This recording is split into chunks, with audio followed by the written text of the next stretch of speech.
আমি কৰিম 4ক আমি কি কৰিম 2 দি হৰণ কৰি দিম 2 2 যা 4 2 2 গুণ কিমান হয় 4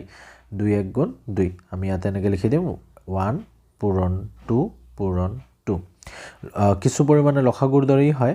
আৰু ইয়াতে 8ক হৰণ কৰি ল'ম 2 4 গুণ 8 2 2 গুণ 4 আৰু 2 দি কৰিলে 2 1 গুণ 2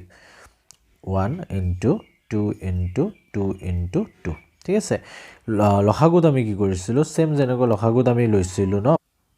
ইয়াতে কমন লৈ ল'ম ঠিক আছে যেনেকৈ 1 আৰু 1 ইয়াতে সেম আহিছে তেনেকৈ 2 আৰু 2 সেম আহিছে আৰু ইয়াতেও 2 আৰু 2 সেম আহিছে ঠিক আছে তো আমি কি কৰিম গসাউ কি লিখি ল'ম গসাউ ইকুৱেল কিমান হৈ যাব এনসাৰ আমাৰ গসাউ কিমান হ'ব